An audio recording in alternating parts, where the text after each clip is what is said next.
Audiobook do livro Aconteceu na Casa Espírita. Capítulo 15. O Bem Vitorioso. As horas correram trazendo a madrugada seguinte. No centro, tudo já estava pronto para a reunião. Os amigos espirituais traziam na alma alegria profunda. As entidades superiores cantavam felizes. Enfim, a Casa Espírita voltará a respirar ares de fraternidade e união.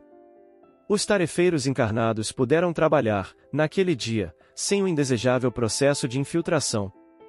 Em tudo pairava uma relativa tranquilidade. Os convocados aos poucos se apresentavam. Médios em grande quantidade adentraram o salão principal, entrevistadores, passistas, expositores, dirigentes, dialogadores, elementos de apoio, evangelizadores, mocidade, os companheiros do Departamento de Apoio à Família, os responsáveis pelas obras sociais, bem como seus cooperadores, os ajudantes do bazar, os grupos de apoio às gestantes, as companheiras da costura, o grupo de teatro, o coral, a diretoria do centro e muitos outros. Os presentes guardavam certa expectativa, espiritualmente registravam certas informações sobre o processo de infiltração e, verificando a transformação fluídica do ambiente, davam graças a Deus pelo reequilíbrio adquirido. A grande sala resplandecia em luzes que partiam do coração de muitas entidades amigas. O relógio marcava 3 horas da madrugada. A equipe socorrista terminava de atender os casos de amparo. Antônio apresentou-se no salão pontualmente, ladeado por Márcia Boaventura, que assumiu lugar à mesa junto ao benfeitor, assim como Castro e Israel. Alguns dos encarnados presentes ficaram espantados de ver a posição que a tão falada entrevistadora-chefe ocupava espiritualmente. Trazendo na alma humildade plena, Antônio perpassou o olhar amoroso pela valorosa assembleia, como que registrando no coração a figura de cada um dos presentes. Elevou os olhos lúcidos para o mais alto, como se buscasse comunhão com esferas superiores, transmitindo, em seguida, estas amoráveis palavras: caros irmãos em Jesus, que a paz do Mestre Nazareno esteja conosco. Nossa casa de fato passou por momentos tortuosos, situações difíceis e perturbadoras, todavia o Senhor da vida não nos desamparou. Júlio César investiu contra nós, com a graça de Deus, conseguimos resistir bravamente. É verdade que sofremos alguns prejuízos, nosso trabalho fora acometido de severa perturbação, mas o importante é que mais uma vez vencemos sob as bênçãos de Deus. Esta nossa reunião é, também, uma oportunidade de refletirmos e aprendermos sobre os acontecimentos ocorridos em nossa casa. Neste processo de infiltração, muitas almas tiveram o coração transpassado pelos cravos da maledicência, pelos espinhos da perseguição moral, da inveja, do orgulho, da intolerância, etc. Desta forma temos o seguinte saldo: cerca de 50 pessoas abandonaram nosso núcleo cristão, entre elas a que mais nos preocupa é Maria Souza, que edificou um pequeno grupo que se diz espírita, para a realização de cirurgias espirituais sob o comando de entidades fascinadoras, trevosas e zombeteiras. Aproximadamente 12 expositores deixaram as tarefas impelidos pelos invasores, 15 companheiros experientes no passe deixaram de cooperar na fluidoterapia, mais de 300 cooperadores, nos mais variados setores da casa, deixarão se envolver nas obsessões simples, tornando-se intermitentes nas tarefas. Nas obras sociais, o abandono foi de 20 trabalhadores, 5 dirigentes de grupos mediúnicos, igualmente, pediram afastamento. Resta ainda uma multiplicidade de casos em tratamento. De nossa parte, estaremos ajudando-os a se libertarem dos processos obsessivos, causados pela incúria no comportamento humano. Estes deixarão se contaminar pelo processo de infiltração de maneira lamentável e muitos estão se perdendo, não passaram nas provas. Quanto a nós, continuaremos oferecendo a eles o socorro necessário, respeitando-lhes obviamente o livre-arbítrio.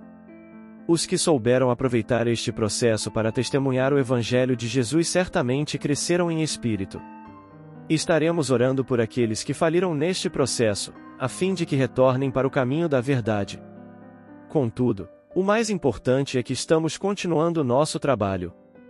Se, hoje, podemos estar reunidos em tranquilidade, devemos ao labor executado em conjunto entre a realidade espiritual e a material. Graças à nossa sintonia, a inúmeros esforços, aos companheiros encarnados verdadeiramente cristãos é que podemos comemorar a vitória sobre nós mesmos no campo dos sentimentos.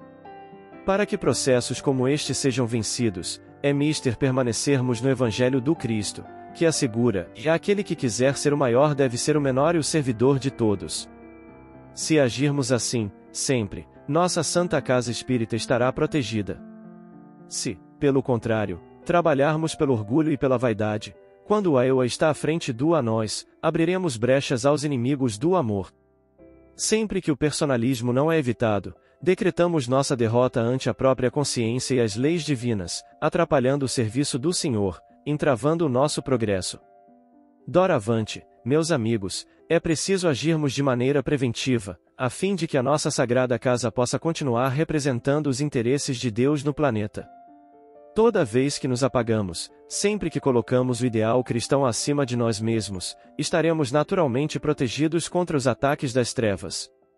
É imprescindível vencermos a nós mesmos, visando ao bem comum, exaltando, através das atitudes humanas, os ensinos do Cristo.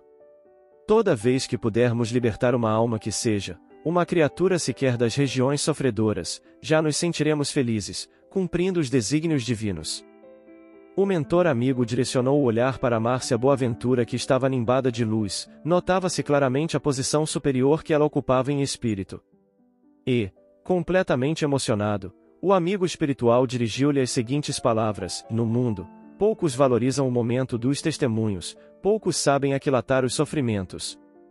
Muitos, na terra, desconhecem o quanto a criatura humana pode crescer renunciando a si mesmo em benefício do outro, ou de uma causa. Num planeta de provas e expiações, estas dificuldades, de certa forma, são necessárias para o amadurecimento e crescimento das criaturas humanas. O Senhor da vida tudo sabe, através de suas leis, e é por isso que aqueles que se sacrificam no mundo em benefício dos filhos de Deus, espiritualmente granjeiam tesouros de bênçãos e progresso espiritual. Desta forma, não percamos tempo, valorizemos a casa espírita como um templo sagrado onde a ordem e a fraternidade precisam ser mantidas a qualquer custo. Assim, testemunhemos o Evangelho, quando formos chamados à edificação do bem no mundo. Quanto mais nos apagarmos, quanto mais exaltarmos a bondade, mais próximos estaremos de Deus. O ambiente for invadido por vibrações ternas que partiam do mentor.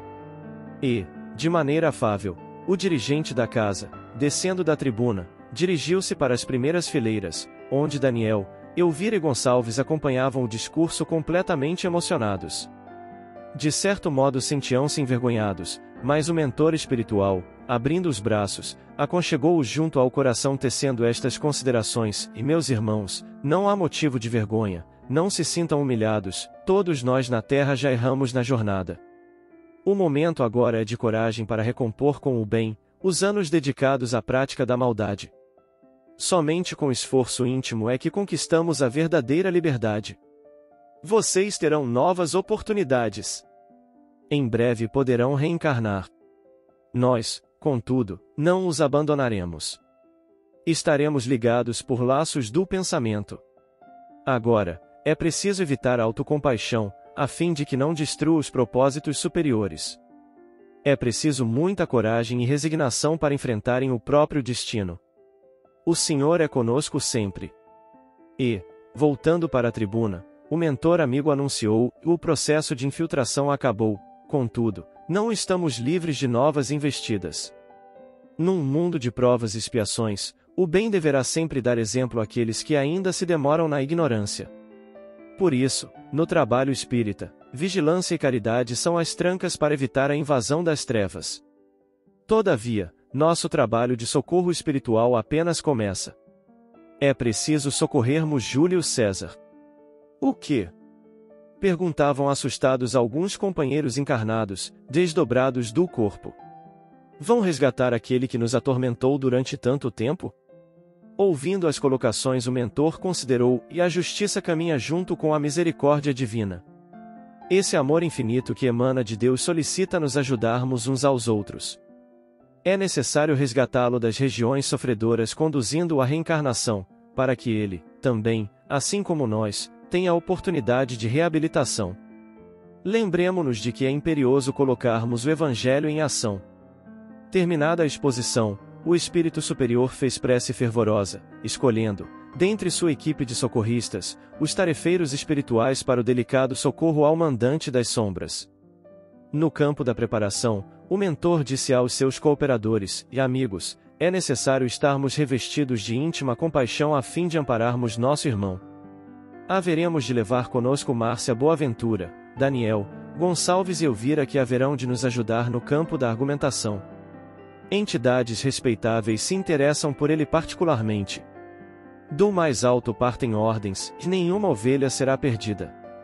Mas, antes de se dirigir para os campos trevosos, Antônio aproximou-se dos companheiros administradores do centro no âmbito físico, dizendo-lhes: E Castro, meu amigo, Jesus acalmou mais esta tempestade. Ninguém melhor do que tu, para saber das dificuldades na administração de uma casa como esta. Entretanto, meu irmão, é imperioso continuares no ideal. Fraquejaste algumas vezes, deslizaste no caminho, mas são atitudes compreensíveis, diante das tuas intensas realizações. Entretanto, companheiro, lembra-te que o exemplo deve vir do alto, as maiores renúncias e os maiores desprendimentos devem partir de ti. Sei que teu coração sofreu duramente com este processo, entretanto, vê que Márcia Boaventura, suportando pacientemente as investidas das sombras, granjeou admiração, respeito e uma posição espiritual digna daqueles que se humilham na terra. Quem poderia imaginar as privações desta irmã, as torturas suportadas para libertar o marido? Se aceitaste a administração deste incalculável tesouro, é natural, também, que prestes contas periodicamente do lucro ou do prejuízo. Na economia de Deus, só há lucro verdadeiro quando o Evangelho salda os débitos do passado e multiplica as disposições de servir, sob os rendimentos da união e da fraternidade. O prejuízo, contudo, aparecerá sempre que não investimos nos ensinos do Cristo. Vai, meu irmão, continua sendo bom administrador, o mordomo fiel, a fim de que esta casa permaneça alimentando as almas famintas que Deus encaminhar. Diante do teu trabalho, resta-nos falar-te da nossa gratidão e das nossas esperanças de que a reflexão e a autoanálise evangélica façam parte do teu manual no trato com a pessoa humana. Segue confiante. Vencemos. O Senhor é por nós. Aproximando-se de Israel, continuou: e rendamos graças ao Criador, meu amigo, pois que nossa doutrina permanece intocável. Sei, também, o quanto isso te custou. A maledicência, a ironia e o sarcasmo das mentes enfermas recusando entender-te os propósitos. Bem sei que tua alma foi rasgada por lâminas afiadas, mas o importante é que o coração da instituição permanece saudável. Os sacrifícios são necessários. Estás no caminho certo quando, pensando na casa, renuncias e calas, aguardando o momento oportuno, onde tuas colocações não farão proliferar a discórdia e a desunião. Segue confiante, na certeza de que amigos do mais alto te sustentam. E quando te sentires angustiado diante de situações inusitadas, quando tua alma for ferida pela incompreensão, sabe que mãos intangíveis te sustentarão, que corações amigos te compreenderão e que uma pleiade de espíritos benéficos te haverão de inspirar. Continua, portanto, zelando pela pureza doutrinária, evitando o personalismo, estimulando os estudos simples, que abrangem a maioria, para que a simplicidade que nos caracteriza continue nos permitindo avançar cada vez mais. Após estas fraternas orientações, os três amigos abraçaram-se, desejando uns aos outros êxito nas tarefas.